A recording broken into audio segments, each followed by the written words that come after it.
സ്വർഗം വാങ്ങാനും നരകം വാങ്ങാനും പറ്റിയ അനുഗ്രഹങ്ങളിൽ മൂന്നാമത്തത് മക്കളാണ്. മക്കളെ കൊണ്ട് സ്വർഗം വാങ്ങാനും പറ്റും, നരകം വാങ്ങാനും പറ്റും. അഹഫിള അം ലയ്യ, ചോദ്യം വരും. അഹഫിള അം ലയ്യ, മക്കളെ വിഷയത്തിൽ നീ സൂക്ഷ്മതയോടുകൂടി കുട്ടികളെ വളർത്തിയിട്ടുണ്ടോ അല്ല ലിബറലായോ? ചോദ്യം വരും. കുട്ടികളോട് കരുണ കാണിക്കുക എന്ന് പറഞ്ഞാൽ കുട്ടികളെ തെറ്റുകുറ്റങ്ങൾ ചെയ്യാൻ അനുവദിച്ചു കൊടുക്കലും, ചെയ്ത തെറ്റ് കണ്ടില്ലെന്ന് നടിക്കലും, കുട്ടികളല്ലേ എന്ന് വിചാരിക്കലും അല്ല. പിന്നെ കുട്ടികളോട് കരുണ കാണിക്കുക എന്ന് പറഞ്ഞാൽ കുട്ടിയെ നരകത്തിൽ നിന്ന് രക്ഷപ്പെടുത്താനുള്ള പണിയെടുക്കുക എന്നാണ് അതിൻ്റെ അർത്ഥം. താൽക്കാലികമായ സുഖത്തിന് വിട്ടിട്ട് കുട്ടികളല്ലേ കുറച്ചൊക്കെ ഉറങ്ങിക്കോട്ടെ, നിസ്കാരം വെയ്യും, നിസ്കരിക്കാല എന്ന് വിചാരിക്കല്ല മോനെ വേണ്ടത്. ഫഅന്നാരിൽ ആഖിറത്തി ഔലാ, ദുനിയാവിൽ എൻ്റെ മോനിക്ക് പൊള്ളലേൽക്കരുത്, തീയേൽക്കരുത് എന്ന് വിചാരിക്കുന്നില്ലേ നീ? ഉണ്ടല്ലോ. എന്നാൽ ഈ ദുനിയാവിലുടെ തീയേക്കാൾ എത്രയോ ഇരട്ടിയുള്ള നരകതീ എൻ്റെ മോനിക്കും മോൾക്കുണ്ടാവരുത് എന്ന നിർബന്ധം നിനക്കുണ്ടാവണം. അപ്പോൾ കുട്ടികളെ നിസ്കാരത്തിന് വിളിക്കണം. ശരിക്കും 7 വയസ്സ് മുതൽ കുട്ടിയെ നിസ്കരിക്കാൻ കൽപ്പിക്കണ്ടേ? വേണം. ഓരോ വക്തിനും കൽപ്പിച്ചാലേ ആ കുട്ടി നിസ്കരിക്കുള്ളെങ്കിൽ ഓരോ വക്തിനും കൽപ്പിക്കണം. ഈ കൽപ്പിക്കണം എന്നുള്ള അമ്ര, ഈ കൽപ്പന ആരോടാ? ഉപ്പാനോടും ഉമ്മാനോടും. ഈ ഉപ്പിയും ഈ മക്കളെ ഈ രീതിയിൽ കൽപ്പിച്ചിട്ടില്ലെങ്കിലോ അവർ നിർബന്ധം ഒഴിവാക്കി. തർക്കുൽ വാജിബി, നിർബന്ധം ഒഴിവാക്കിയാൽ മഅസിയത്തുൻ, അത് ഹറാമാണ്. അപ്പോൾ സ്ഥിരം ഹറാം ചെയ്യുമ്പോൾ ഈ ഉപ്പിയുമ്മയും ഫാസിക്കീങ്ങളായി തീരും. നമ്മുടെ നാട്ടിലുള്ള ഉപ്പാൻ്റെയും ഉമ്മാൻ്റെയും കഥങ്ങൾ ആലോചിച്ച് നോക്കിയേ. എത്ര ഉപ്പിയുമ്മയും 7 വയസ്സ് മുതൽ കറക്റ്റ് കുട്ടികളെ നിസ്കരിപ്പിക്കുന്നവർ ഈ കാലത്തുണ്ട്. നമ്മൾ ആലോചിച്ചു. മദ്രസയിൽ പോകാത്ത ദിവസമാണെങ്കിൽ ചെറിയ പിള്ളേരുണ്ടാവില്ല, 8, 9, 8ാം ക്ലാസ് അല്ല, 8 വയസ്സ് 9 വയസ്സൊക്കെ ഉള്ള ആ കുട്ടികൾ വെള്ളിയാഴ്ച അല്ലേ മദ്രസയില്ലാത്തല്ലേ കുറച്ച് ഉറങ്ങിക്കൊണ്ട് സ്കൂളിൽ വരും. ആരാ പറയണത്? നിങ്ങൾ ആലോചിച്ച് നോക്കിയേ. ഇതാണോ കുട്ടികളോടുള്ള സ്നേഹം എന്ന് പറഞ്ഞാൽ? മല്ലം യർഹം സഗീറന, കുട്ടികളോട് കരുണ കാണിക്കാത്തവൻ എന്നിൽപ്പെട്ടവനല്ല എന്ന് പറഞ്ഞാൽ അതിൻ്റെ അർത്ഥം കുട്ടിയെ ഹറാമ് ചെയ്തോട്ടെ അല്ലെങ്കിൽ നിസ്കരിക്കാതെ ഉറങ്ങിക്കോട്ടെ എന്ന് ചിന്തിക്കലാണോ? അല്ല, കുട്ടിയെ നരകത്തുനിന്ന് രക്ഷപ്പെടുത്താനുള്ള പണിയെടുക്കലാണ് കുട്ടിയോട് കരുണ എന്ന് ഇമാം മഖ്ദൂം റളിയല്ലാഹു അൻഹു ഈ ഹദീസ് വിശദീകരിച്ച് അവിടുത്തെ ശർഹ് മുഖ്തസരി ശുഅബുൽ ഈമാൻ എന്ന കിതാബിൽ എഴുതി വെക്കുന്നുണ്ട്. നമ്മളെ മക്കളെ വളർത്തുമ്പോൾ പ്രധാനമായും ശ്രദ്ധിക്കേണ്ട 4-5 കാര്യങ്ങളെ എണ്ണി പറയാം. 1, കുട്ടികളുടെ കൂട്ടുകാർ നല്ല കൂട്ടുകാരായിരിക്കണം. അപ്പോൾ എൻ്റെ മോന് എൻ്റെ മോള് പോകുന്ന ക്യാമ്പസ് ഏതാണ് എന്ന് നമ്മൾ കൺഫേം ചെയ്യണം. അവിടെ ഇന്ന ക്വാളിറ്റി ഉണ്ട്, ഇന്നതുണ്ട് എന്ന് പറയുന്നതിലപ്പുറത്ത് എൻ്റെ മോൻ അവിടെ പോയാൽ അവൻ്റെ ആഖിറം നഷ്ടപ്പെടുമോ, എൻ്റെ മോൾ അവിടെ എത്തിയാൽ അവൾക്ക് നിസ്കരിക്കാൻ തന്നെ സൗകര്യമില്ലാത്ത ക്യാമ്പസാണോ, അതാ ചിന്തിക്കേണ്ടത്. വേറെ ഭൗതികമായ വേറൊന്നുമല്ല ഉഖ്റവിയായ ആലോചനയുള്ള ഉപ്പയുമ്മയും ചിന്തിക്കേണ്ടത്. അങ്ങനെ ആലോചിക്കേണ്ടത്. അപ്പോൾ ഒന്നാമത്തെ കാര്യം സിയാനതുഹു അൻ ഖുറനാഇ സൂ, മോശം കൂട്ടുകാരിൽ നിന്ന് കുട്ടികളെ രക്ഷപ്പെടുത്തണം. ഇതാണ് ഒന്നാമത് ശ്രദ്ധിക്കേണ്ടതെന്ന് ഇമാം ഗസാലി റഹിമഹുല്ലാഹയുടെ ഇഹ്യാ ഉലൂമുദ്ദീനിൽ കാണാം. ഒന്നതാ. കാരണം ഒരാളുടെ കൂട്ടുകാരനെ പോലെയായിരിക്കും അയാളും ഉണ്ടാവുക. അനിൽ മർഇല തസ്അൽ ഫസൽ അൻ ഖരീനിഹി, ഒരാളെക്കുറിച്ച് അറിയണമെന്നുണ്ടെങ്കിൽ അയാളെ കൂട്ടുകാരെ കുറിച്ച് അന്വേഷിച്ചാൽ മതി, എന്നാൽ ആ കാര്യം നമുക്ക് പിടുത്തം കിട്ടും. ഖലീലുൽ മർഇ ദലീലു അഖ്ലിഹിന, എന്തൊരു പ്രഖ്യാപന നോക്കിയേ, എന്തൊരു വാക്കാ നോക്കിയേ. ഖലീലുൽ മർഇ ദലീലു അഖ്ലിഹി, ഒരാളുടെ കൂട്ടുകാരനെ നോക്കിയാൽ മനസ്സിലാവും ഈ ചങ്ങായിക്ക് ബുദ്ധി ഉണ്ടോ ഇല്ലയോ എന്ന്. ഭയങ്കര വർത്താനല്ലേ അത്? ഉണ്ടോ? ഖലീലുൽ മർഇ ദലീലു അഖ്ലിഹി.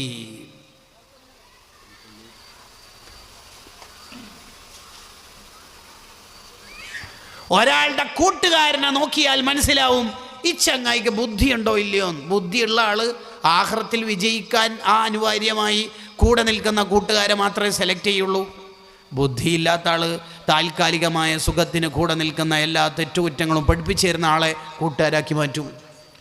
അത്തരത്തിലുള്ള മനുഷ്യന്മാർ ആഖിറത്തിലെത്തിയാൽ വിരൽ കടിച്ചിട്ട് ടെൻഷനായിട്ട് പറയുമത്രേ, യാ ലൈതനി ലം അത്തഖദ് ഫുലാനൻ ഖലീല, ഈ ചങ്ങായെ സുഹൃത്താക്കിയത് കൊണ്ടാണ് എൻ്റെ ജീവിതം തന്നെ നഷ്ടപ്പെട്ടു പോയത്. എന്തിൻ്റെ എല്ലാം പേരിൽ ബെസ്റ്റിയും ലവ്വറും അങ്ങനെ പല കഥകളും പറഞ്ഞിട്ട് ഇവൻ ഈ ലവ്വർ എന്ന് പറഞ്ഞിട്ട് നടന്നിട്ട് എന്തെല്ലാം തെറ്റാ എന്നെ പഠിപ്പിച്ചത്. യാ ലൈതനി ലം അത്തഖദ് ഫുലാനൻ ഖലീല, ഇയാളെ കൂട്ടുകാരനാക്കിയത് കൊണ്ടാണ് എൻ്റെ ജീവിതം നശിച്ചു പോയത്. ഓ പൊന്നുമോളെ, ചിന്തിക്കണം. ഒരു കണ്ണടിയുടെയോ മിസ്സടിയുടെയോ ജീവിതം ഹോമിക്കപ്പെടാനുള്ളതല്ല ക്യാമ്പസ് കാലം എന്ന് പറയുന്നത്. ആരെങ്കിലും എന്തെങ്കിലും പറഞ്ഞ് നിന്നെ രസിപ്പിക്കുമ്പോൾ, നിന്റെ അഴക്, നിന്റെ ഭംഗി, നിന്റെ എല്ലാം എനിക്കിഷ്ടമാണെന്നുള്ള ലവ് അഫെയറിന്റെ വർത്തമാനങ്ങൾ പറയുമ്പോൾ പെട്ടുപോയാൽ വിരൽ കടിച്ചിട്ട് ആഖിറത്തിൽ ടെൻഷൻ പറയും, യാ ലൈതനി ലം അത്തഖദ് ഫുലാനൻ ഖലീല, ഇവനെ കൂട്ടുകാരനാക്കിയത് കൊണ്ടാണ് എൻ്റെ ജീവിതം തകർന്ന് തെരിപ്പണമായത്. എനിക്കങ്ങനത്തെ ആപ്പ് തന്നെ അറിയില്ല, എനിക്കങ്ങനത്തെ തെറ്റുകുറ്റങ്ങൾ പരിചയമില്ല, എനിക്കെല്ലാം പഠിപ്പിച്ചത് ഇവനല്ലേ ഇവളല്ലേ എന്ന് അന്ന് ടെൻഷൻ ആവേണ്ടി വരും. എന്താണ് ഖുർആന്റെ പ്രഖ്യാപനം? കറക്റ്റ് നമുക്ക് മനസ്സിലാവുന്ന ഭാഷയിലല്ലേ ഖുർആൻ നമുക്ക് കറക്റ്റ് ഫ്രെയിം ചെയ്തു തരുന്നത്. അല്ലാഹു യൗമൈദിൻ, ഖിയാമത്ത് നാളിൽ മിക്ക കൂട്ടുകാരും ശത്രുക്കളായിരിക്കും, പരസ്പരം ശത്രുക്കൾ. നീയല്ലേ എന്നെ ഇതാക്കിയത്? അതിന് ഞാൻ പറഞ്ഞു, നീ എന്തിനാ, നിന്നെ നിർബന്ധിച്ചിട്ടൊന്നുമില്ലല്ലോ. നീ നിർബന്ധിച്ചില്ലെങ്കിൽ നീയല്ലേ ഞങ്ങൾക്ക് ആദ്യം ഇതൊന്ന് ടേസ്റ്റ് നോക്കി നോക്ക് എന്ന് പറഞ്ഞിട്ട് MDM ഉപയോഗിക്കാൻ തന്നത്. അതിനെ നിങ്ങനെ നിർബന്ധിച്ച് നീ എന്തിന്? അവരവിടെ നിന്ന് ഇങ്ങനെ ശണ്ട കൂടും, അടിപിടി കൂടും. അല്ലാഹു യൗമൈദിൻ, ഖുർആന്റെ പ്രഖ്യാപനമാണ് ഈ പറയണത്. അന്ന് ശത്രുക്കൾ, ഇവിടുത്തെ ശത്രുക്കളായ മനുഷ്യന്മാർ അന്ന് അവിടെ ശത്രുക്കളായും അവർ മാർട്ടൽ എനിമീസായി മാറും. പരസ്പരം അധിക്ഷേപങ്ങൾ ഉണ്ടാകും. മുത്തഖീങ്ങൾ ഒഴികെ, മുത്തഖീങ്ങളോ പരസ്പരം ദീനിന്റെ കൂട്ടുകാരായ ഖൈറിന്റെ മാർഗത്തിലുള്ള കൂട്ടുകാർ അവിടെ പരസ്പരം കഥകൾ പറഞ്ഞ് ജീവിക്കും. ഇന്ന അസ്ഹാബൽ ജന്നത്തിൽ യൗമ ഫീ ശുഗ്ലിൻ ഫാക്കിഹൂൻ ഹും വഅസ്വാജുഹും ഫീ ളിലാലിൻ അലൽ റൈകി മുത്തഖിയൂൻ. അവർ ചാരുകസേലയിൽ ഇരുന്നിട്ട് കഥകൾ പറയും. പണ്ട് നമ്മൾ സ്വലാത്ത് മജ്‌ലിസിനൊക്കെ പോയ ഓർമ്മയില്ലല്ലേ? ഒരുപാട് കൂട്ടുകാർ ദീനിൻ്റെ കൂട്ടുകാരാക്കാൻ പരിശ്രമിച്ചത് ഓർമ്മയില്ലല്ലേ? ലേ ലേ ലേ ഇങ്ങനെ കഥകൾ പറയും. നമ്മുടെ കൂട്ടുകാർ നല്ലവരായിരിക്കണം. സുഹൃത്തുക്കളോട് ഓർമ്മപ്പെടുത്താനുള്ളതാ. ഞാൻ ഒരാളെ സുഹൃത്തായിട്ട് സെലക്ട് ചെയ്യുമ്പോൾ ഒന്നിക്കിൽ ഞാൻ പഠിച്ച ഇൽമ അയാൾക്ക് പറഞ്ഞു കൊടുക്കാൻ പറ്റണം. അങ്ങനെ ഇൽമിനെ സ്നേഹിക്കുന്ന ആളാവണം. അല്ലെങ്കിൽ അയാൾ പഠിച്ച ഇൽമ എനിക്ക് പറഞ്ഞു തരുന്ന ആളാവുന്ന ഇൽമിൻ്റെ അഹ്ലുകാരനാവണം. ഇതല്ലാത്ത ഒരാളെ നീ കൂട്ടുകാരനാക്കല്ലേ മോനെ എന്ന് ഹുജ്ജത്തുൽ ഇസ്ലാം അബു ഹാമിദുൽ ഗസ്സാലി റളിയല്ലാഹു അൻഹു. അപ്പം നമ്മളെ മക്കൾ നന്നാവുള്ള ഒന്നാമത്തെ കാര്യം കൂട്ടുകാർ നന്നാവുക. സെക്കൻഡ് വൺ, രണ്ടാമത്തത് അവർക്ക് കൊടുക്കുന്ന ഭക്ഷണം പൂർണ്ണമായും ഹലാലായിരിക്കണം. പൂർണ്ണമായി ഹലാലാവണം. കുട്ടികൾ കഴിക്കുന്ന ഭക്ഷണം ഹലാലല്ലെങ്കിൽ കണ്ടെടുത്തു നിന്നൊക്കെ ഫുഡൊക്കെ വാങ്ങാനൊന്നും പാടില്ല. നമുക്കതിലൊരു സൂക്ഷ്മത വേണം. കല്യാണം കഴിക്കുന്ന സമയത്ത് കൊടുക്കുന്ന മെഹറും പിന്നീട് ഭാര്യയ്ക്ക് കൊടുക്കുന്ന ചെലവിൻ്റെ പൈസയും പ്യുവർ ഹലാലാണെങ്കിൽ ആ ദമ്പതികൾക്ക് ജനിക്കുന്ന മക്കൾ സ്വാലിഹീങ്ങളാകുമെന്ന് ഹുസ്നു തനബ്ബുഹ് ലിമാ വറദ ഫി തശബ്ബുഹ് എന്ന ഗ്രന്ഥത്തിൽ ഇമാം നജ്മുദ്ദീൻ അൽ ഗസ്സി റളിയല്ലാഹു അൻഹു എഴുതി വെക്കുന്നുണ്ട്. അപ്പോൾ കല്യാണം കഴിക്കാനിരിക്കുന്ന ചെറുപ്പക്കാർ മെഹറിൻ്റെ പൈസ എവിടെ നിന്നാണ് കലക്ഷൻ നടത്തുന്നത്, എവിടെ നിന്നാണ് ഞാനിത് വാങ്ങുന്നത് എന്നുള്ളത് മനസ്സിൻ്റെ ഉള്ളിൽ ഇങ്ങനെ വിചാരിക്കണം. നമ്മൾ സാമ്പത്തികമായി എപ്പോഴും പരിശുദ്ധരായിരിക്കണം. പലിശ ഒരാളുടെ ജീവിതത്തിൽ ഉണ്ടെങ്കിൽ അയാൾ ഈമാനില്ലാതെ മരിക്കാനുള്ള സാധ്യത കൂടുതലാണ്. കാരണം അള്ളാഹു യുദ്ധം പ്രഖ്യാപിച്ച ഒരു ടീമാണ് പലിശക്കാർ. അള്ളാഹ് ഒരു തെറ്റിനെതിരെ യുദ്ധം പ്രഖ്യാപിച്ചിട്ടുണ്ടെങ്കിൽ ആ തെറ്റുകാർ ഈമാനില്ലാതെ മരിക്കുമെന്നാണ് അതിൻ്റെ താല്പര്യമെന്ന് അഇമ്മത്ത് അവരുടെ ഗ്രന്ഥങ്ങളിൽ, ഇബ്നു ഹജർ തങ്ങൾ അവിടുത്തെ ഫത്താവുൽ ഹദീസിയയിൽ, ദഖീറത്തുൽ ഖൈറിൽ, അങ്ങനെ കുറേ ഇമാമുമാർ അവരുടെ ഗ്രന്ഥങ്ങളിൽ എഴുതി വെക്കുന്നുണ്ട്. പലിശ വളരെ ലളിതവൽക്കരിച്ചുകൊണ്ടിരിക്കുന്ന പുതിയ കാലത്ത് പലിശയുമായി നമുക്കൊരു ബന്ധവും ഉണ്ടാവാൻ പാടില്ല. പലിശയിലൂടെയുള്ള ഒരു ദിർഹം 30 വ്യഭിചാരത്തിനേക്കാൾ കടുപ്പമാണ് എന്ന് നമ്മളോട് പഠിപ്പിച്ചു തന്നത് നമ്മളതിൽ നിന്ന് മാറി നിൽക്കാനാണ്. നേരത്തെ അതിനോടൊക്കെ സ്വീകരിച്ച നിലപാടിൻ്റെ ഗൗരവവും കാർക്കശ്യമൊന്നും ഇപ്പോൾ പലരിലും കാണുന്നില്ല എന്നുള്ളത് ഏറെ സങ്കടകരമാണ്. എങ്ങനെയെങ്കിലുമൊക്കെ പലിശയുടെ പണം ഹലാലാക്കാനും എങ്ങനെയെങ്കിലുമൊക്കെ ഏതെങ്കിലും വകുപ്പിൽ ഉപയോഗിക്കാനും മസാലകൾ കണ്ടെത്താൻ ശ്രമിച്ചുകൊണ്ടിരിക്കുന്ന പുതിയ കാലത്ത് കൂട്ടുകാരെ, നമ്മളും സാമ്പത്തികമായി ശുദ്ധിയുള്ളവരാവണം. നമ്മളെ മക്കളെയും പരിശുദ്ധരാക്കി മാറ്റണം. വിശേഷിച്ച് അവർ കഴിക്കുന്ന ഫുഡ്, നമ്മളെ ഭാര്യയും മക്കളൊക്കെ കഴിക്കുന്ന ഫുഡ് ഹലാലാണ് എന്ന് ഉറപ്പിക്കണം. ഇല്ലാത്ത കാലത്തോളം എവിടെ പോയി മന്ത്രിപ്പിച്ചാലും എന്തു പോയി നേർച്ചയാക്കിയാലും ഫലങ്ങൾ അതിനൊക്കെ കാണുമെങ്കിലും മക്കളുടെ സ്വലാഹിയത്തിന് കുറവുണ്ടാകും, നന്മക്ക് കുറവുണ്ടാകും. ഇമാം ഗസാലി റഹിമഹുല്ലയുടെ പ്രധാനപ്പെട്ട ഉസ്താദാണ് ഹറമൈനി ഇമാം റഹിമഹുല്ല. ആ ഇമാമുൽ ഹറമൈനി റഹിമഹുല്ലയുടെ സംവാദം നടന്നുകൊണ്ടിരിക്കുമ്പോൾ, എതിർകക്ഷിയോട് സംസാരിക്കുമ്പോൾ ഇമാമുൽ ഹറമൈനി റളിയല്ലാഹു അൻഹുവിന് പെട്ടെന്ന് സംസാരത്തിൽ ഒരു വിക്ക് വന്ന പോലെ, പെട്ടെന്ന് വാക്കിൽ ഇടർച്ച വന്ന ഫീലിംഗ്. സംവാദങ്ങളൊക്കെ കഴിഞ്ഞ് വിജയിച്ച് ഇമാമുൽ ഹറമൈനി റളിയല്ലാഹു അൻഹു വന്നപ്പോൾ ശിഷ്യന്മാർ ചോദിച്ചു, പേടിച്ചു പോയല്ലോ സദേ, സംവാദത്തിനിടയിൽ എങ്ങനെയാണ് അങ്ങനെ സംഭവിച്ചത്? അതെനിക്കറിയില്ല.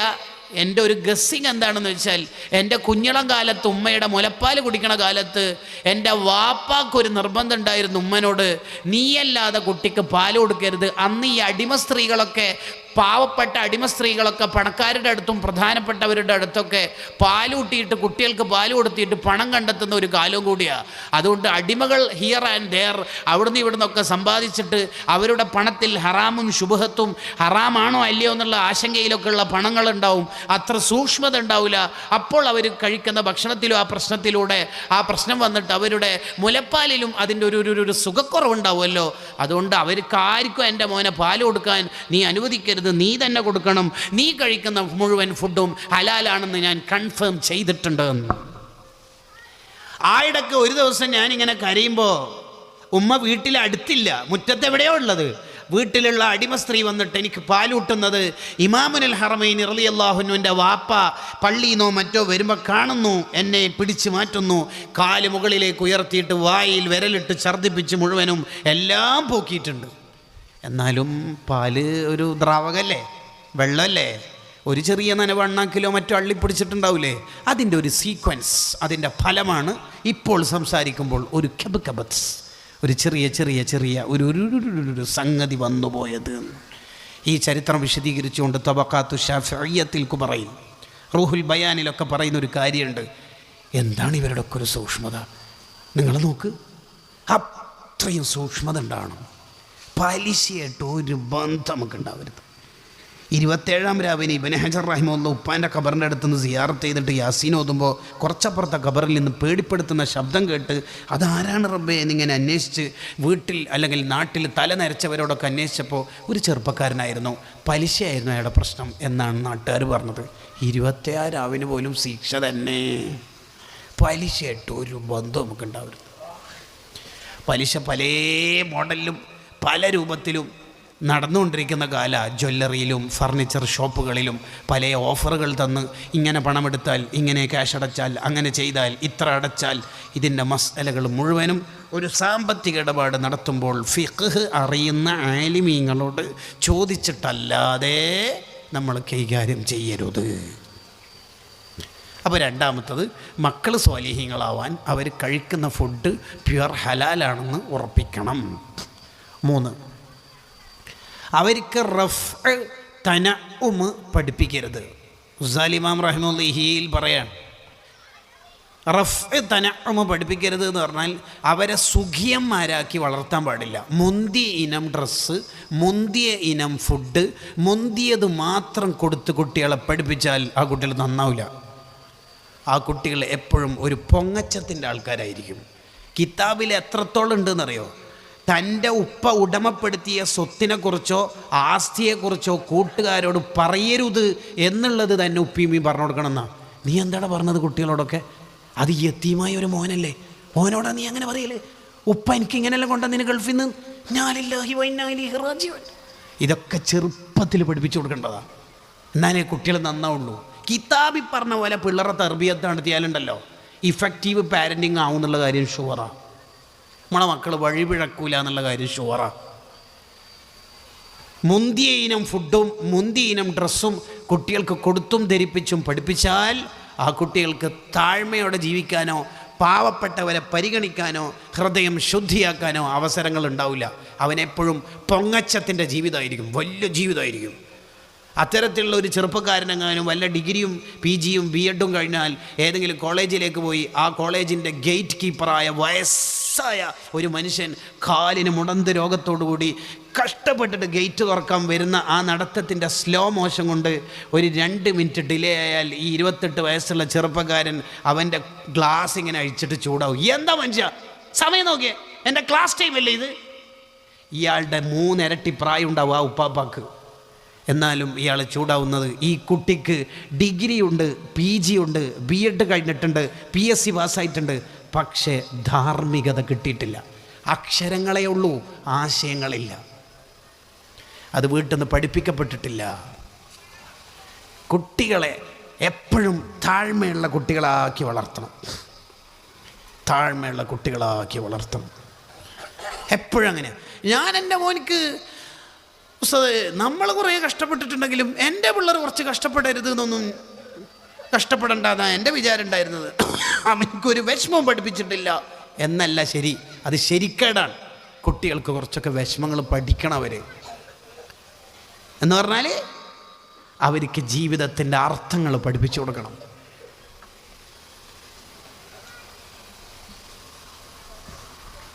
നാലാമത്തെ കാര്യം, സ്വാലിഹീങ്ങളുടെ ചരിത്രം കുട്ടികൾക്ക് ചെറുപ്പത്തിൽ പഠിപ്പിച്ചു കൊടുക്കണം. എന്തിന്? ലിയൻ അരിസ ഫീഹി ഹുബ്ബ സ്വാലിഹീൻ, അവൻ്റെ കൽബിൽ സ്വാലിഹീങ്ങളോടുള്ള മഹബത്ത് കിട്ടാൻ വേണ്ടിയിട്ട്. മോന് ഇന്ന് മുഹീദ്ദീൻ ശൈഖിൻ്റെ ആണ്ടാന്ന്. നമ്മളെങ്ങനെയാ? ബില്ലിന് ഫീസത്ത് മാല ഞാൻ തുടങ്ങിയിടുന്ന്. ഇതെങ്ങനെ പഠിച്ചത്? ഉമ്മം നഫീസത്ത് മാല ചൊല്ലുന്ന കേട്ടിട്ട്. അല്ലാ തിരുപേരും സ്തുതിയും സ്വലവാത്തും അതിനാൽ തുടങ്ങും. ഇതെങ്ങനെയാണ് നമ്മൾ പഠിച്ചത്? ഉമ്മ ചൊല്ലുന്ന കേട്ടിട്ട്. അന്ന് ഈശാ മഗ്‌രിബിൻ്റെ ഇടയിൽ കിച്ചണിൽ ഇറങ്ങാൻ വിടും ആരെങ്കിലും? ഇല്ല. എന്തേ? വാഖിയും മുൽക്കോതി കഴിയണം, യാസീൻ പാരായണം ചെയ്യണം, മുഹീദ്ദീൻ മാലയുടെ മജ്‌ലിസിൽ ഇരിക്കണം. അതന്നെ. രാവിലത്തെ ചായ കിട്ടണമെങ്കിൽ അന്ന് വീടുകളിൽ ഖുർആൻ ഓതി തീർക്കണ്ടേ? വേണം, അല്ലേ? വേണം.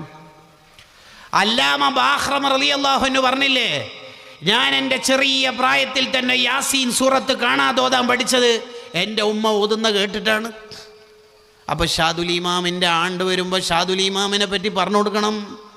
റിഫായി ഷെയ്ഖിനെ ഓർക്കേണ്ട മാസം വരുമ്പോൾ റിഫായി ഷെയ്ഖിൻ്റെ ചരിത്രങ്ങൾ പറഞ്ഞു കൊടുക്കണം. അങ്ങനെ സ്വാലിഹീങ്ങളുടെ ചരിത്രം പറഞ്ഞ് ആ കുട്ടി സുന്നത്തു ജമാഅത്തിൻ്റെ മോനായി വളരണം. ഇല്ലെങ്കിൽ എന്താ പ്രശ്നം?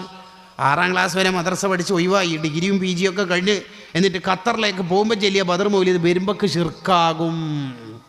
അവിടെയൊന്നും മൗലിദില്ല കേട്ടോ. സൗദി അറേബ്യ അല്ല ശരിക്കും ഇസ്ലാമുള്ള നാട്. അവിടുത്തെ ജന്നത്തുൽ മുഅല്ലയിലും ജന്നത്തുൽ ബഖയിലും മക്കത്തും മദീനത്തും നമ്മളെ കാസർഗോഡൊക്കെ ഉള്ള പോലെ ഒരൊറ്റ ഖബറും കെട്ടിപ്പൊക്കിയിട്ടില്ല. അതൊക്കെ തെറ്റാന്ന് ഇപ്പം മനസ്സിലാകുന്നെന്ന് പേര് പറയും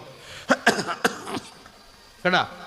പോകുമ്പോൾ ചെല്ലിയ മദർ മൗലിദ് വരുമ്പോൾക്ക് ദോഹ ഇൻ്റർനാഷണൽ എയർപോർട്ടിൽ നിന്ന് തിരിച്ചു വരുമ്പോൾക്ക് ശിർക്കാവും. എന്താ കാരണം? വീട്ടിൽ നിന്ന് കിട്ടേണ്ടത് കിട്ടിയിട്ടില്ല. ഈ ജന്നത്തുൽ മുഅല്ലയിലും ജന്നത്തുൽ ബഖയിലുള്ള സ്വാലിഹീങ്ങളുടെ ഖബറിൻ്റെ മേലെ കുബ്ബ ഉണ്ടായിരുന്നു, ഖബർ കെട്ടിപ്പൊക്കിയിരുന്നു എന്ന് ഇമാം നവവി റഹിമഹുള്ളയുടെ തഹ്ദീബുൽ അസ്മാ വൽ ലുഗാത്തിലും അത്യാദിയുള്ള സർവ്വചരിത്ര ഗ്രന്ഥങ്ങളിലും ഉണ്ട്. ഇല്ലേ? ഉണ്ട്. ആ ചരിത്ര ഗ്രന്ഥങ്ങളിലുള്ളത് പിന്നെ കളവാവോ? അല്ല, അത് കളവായിട്ടല്ല. ആ ഇമാമിങ്ങളൊക്കെ ഉള്ള കാലത്ത് അതൊക്കെ കുബ്ബ ഉണ്ടായിരുന്നു, ഖബർ കെട്ടിപ്പൊക്കിയിരുന്നു. ഇബ്നു അബ്ദുൽ വഹാബ് വന്നിട്ട്, വഹാബി നേതാവ് വന്നിട്ട് സൗദി ഭരണം ഏറ്റെടുത്തപ്പോൾ കെട്ടി പൊക്കിയ മുഴുവൻ ഖബറും അടിച്ച് പൊളിച്ച് തകർത്താടിയതാണ് എന്ന് ചരിത്ര ഗ്രന്ഥങ്ങളിൽ വായിക്കാം. ഉറപ്പല്ലേ? ഒരു വീട്ടിൽ പോയിട്ട് ഒരാൾ പറയാണ് ഫുഡ് ഉണ്ട് എന്ന് പറഞ്ഞിട്ടാണ് പോയത്, ഒന്നുമില്ല. എന്തേ? ഓനെന്നെ കുറച്ച് നേരത്തെ ഓൻ്റെ ഏട്ടൻ പോയിട്ട് ഫുഡ് കാലിയാക്കിയിട്ട് പ്ലേറ്റ് കാലി വെച്ചാൽ എന്താ പറയല്? അവിടെ ഫുഡ് ഉണ്ടെന്ന് പറയില്ലാന്നാ? ഇല്ലാന്ന്. അതേപോലെ ഖബർ കെട്ടിപ്പൊക്കിയിരുന്നു. ഇവൻ്റെ ഏട്ടൻ നേരത്തെ പോയിട്ട് പൊളിച്ചതാണ്. എൻ്റെ അയ്യന്മാർ പോയിട്ട് പറയും ആടില്ലാന്ന്. എങ്ങനെ ഉണ്ടാവും? ഇപ്പം സ്വാലിഹീങ്ങളെ ചരിത്രം ലാസ്റ്റ് 5ാമത്തത് കുട്ടികളെ നന്നാവുള്ള 5ാമത്തെ കാര്യം, നമ്മൾ മാതൃകാ ജീവിതം നയിക്കുക. ഉപ്പിയുമ്മയും ഉപ്പ രഹസ്യമായി മൊബൈലിൽ ഹറാമ് ചെയ്യുന്നുണ്ട്, പിന്നെ എങ്ങനെ കുട്ടി നന്നാവല്? ഭർത്താവ് വരുമ്പോൾ ഉമ്മ അത് ഡിലീറ്റ് ചെയ്യുന്നു, പിന്നെ എങ്ങനെയാ കുട്ടി നന്നാവുക? എങ്ങനെയാ നന്നാവുക? നമ്മൾക്ക് കുറേ ഇബാദത്ത് ഉണ്ടാവണം, നമ്മൾക്ക് കുറേ ഇബാദത്തുകൾ ഉണ്ടാവണം. അബൂ യസീദുൽ ബിസ്താമി റളിയല്ലാഹു അൻഹു തഹജ്ജുദ് നിസ്കാരം ആരംഭിച്ചത് എങ്ങനെയാണെന്നറിയോ? ഉപ്പ തഹജ്ജുദ് നിസ്കാരം നിസ്കരിക്കുന്നുണ്ട് കേട്ടോ. ഉപ്പാനോട് ചോദിച്ചു, ഉപ്പ എന്താ നിസ്കരിക്കണത്? തഹജ്ജുദ്. ഉപ്പ എന്താ എന്നെ വിളിക്കാത്തത്? കണ്ടോ? അങ്ങനെയാ ചെറിയ പ്രായത്തിൽ 10 വയസ്സ് പോലും എത്താത്ത കുട്ടി തഹജ്ജുദ് നിസ്കാരം ആരംഭിക്കണത് ഉപ്പാൻ്റെ തഹജ്ജുദ് കണ്ടിട്ടാണ്. സഹ്ലു ബിൻ അബ്ദില്ലാഹി തുസ്സരി റളിയല്ലാഹു അൻഹു തഹജ്ജുദ് നിസ്കാരം ആരംഭിച്ചത് അമ്മാവൻ്റെ തഹജ്ജുദ് കണ്ടിട്ടാണ്. അപ്പോൾ ഒരു 10ാം ക്ലാസ്സിൽ പഠിക്കുന്ന ഒരു പെൺകുട്ടിയോട് 9ാം ക്ലാസ്സിൽ പഠിക്കുന്ന മോളോട് ഉസ്താദ് പറയാണ്, ഹിജാബൊക്കെ ഇടേണ്ട പ്രായമായി മോളെ, അന്യപുരുഷന്മാരും നമ്മളെ കാണാൻ പാടില്ല. അപ്പോൾ ആ കുട്ടിക്ക് തോന്നാണ്, ശരിയല്ലേ, ഫാത്തിമ ബീവിയുടെ ഒക്കെ സൂക്ഷ്മമായ ജീവിതത്തിൻ്റെ കഥകളല്ലേ ഇന്നലെ ഉസ്താദ് പറഞ്ഞത്, ഇനി എൻ്റെ ജീവിതത്തിൽ ശ്രദ്ധിക്കണമല്ലേ എന്ന് വിചാരിക്കുമ്പോഴാണ് ഉമ്മ ഹിജാബ് ഇടാണ്ട് മത്സ്യ വിൽപ്പനക്കാരനോട് വർത്താനം പറയുന്നതും ഗ്യാസ് സിലിണ്ടർ കൊണ്ടുവരുന്ന പണിക്കാരനോട് വർത്താനം പറയുന്നതും കാണുന്നത്. പിന്നെ എങ്ങനെ ഈ കുട്ടി മദ്രസയിൽ പോയിട്ട് ലെവലാവുക? ആമ്പിള്ളരോട് ഉസ്താദ് മദ്രസയിൽ നിന്ന് പറയണേ, എന്താടാ നിന്റെ മുടിയുടെ കോലിങ്ങനെ, ഇതെന്താടാ ഇളനീനാറ്റ് ചെത്തിയ മാതിരി? ഉസ്താദ് ഞാൻ നാളെ മുതൽ ശരിക്കും. ഉറപ്പല്ലേ? വീട്ടിലെത്തിയിട്ട് ഏട്ടന്മാരായ 3 ആളെ നോക്കുമ്പം ഇവൻ വിചാരിക്കും പിന്നെയും മെച്ചൻ ഞാനാണ്, ഇവർ ഇളനീൻ എന്നെ ചക്ക എന്നെ ചെത്തിയ മാതിരിയാണ്. പിന്നെ എന്തിനാ ഈ പിള്ളേരെ മദ്രസയിലേക്ക് അയക്കുന്നത്? മനുഷ്യന്മാരെ എന്തിനു പയക്കണത്? എന്തപ്പം അതിനെ കൊണ്ട് കാര്യം? മൊബൈലൊന്നും അധികം ഉപയോഗിക്കരുത് കേട്ടോ എന്ന് കേട്ട ഒരു കുട്ടി, സ്കൂളിൽ നിന്ന് കേട്ട ഒരു കുട്ടി, സ്ക്രീൻ അഡിക്ഷൻ്റെ ഭവിഷ്യത്ത് കേട്ട ഒരു കുട്ടി വീട്ടിലെത്തുമ്പോൾ ഉമ്മാനോട് മിണ്ടാൻ തന്നെ കഴിയുന്നില്ല. ഉമ്മ ഫുള്ള് മൊബൈലിലാണ്. ഉമ്മ പാചകക്കല പഠിക്കുന്നതിന് യൂട്യൂബിൽ നിന്നാണ്. കോഴിയെ കാൽ വിടർത്തുക, മുളക് പൊടി വിതരണം ചെയ്യുക, ഇങ്ങനെയാണ് പഠിക്കണ തന്നെ. അപ്പോൾ ഈ കുട്ടി എങ്ങനെ ഈ ഡിജിറ്റൽ ലോകത്ത് നിന്ന് ഇറങ്ങുക? മൊബൈലൊക്കെ ഒന്ന് മാറ്റി വെച്ച് കുറച്ച് പുസ്തകങ്ങളൊക്കെ വായിക്കണം എന്ന് വിചാരിച്ച ഒരു കുട്ടിക്ക് വീട്ടിൽ നിന്ന് വായിക്കാൻ പറ്റുമോ? ഇല്ല. എന്തുകൊണ്ട്? ഒരൊറ്റൊരാളെ മാതൃകയാക്കാൻ പറ്റുന്ന വീട്ടിൽ ആളില്ലെങ്കിൽ പോയില്ലേ കഥ. അപ്പം നമ്മൾ മാതൃകയാവണം വീട്ടിൽ. അപ്പോൾ നമുക്ക് സ്വർഗം വാങ്ങാൻ പറ്റിയ 3ാമത്തൊരു ഏരിയയാണ് മക്കൾ എന്നുള്ളത്.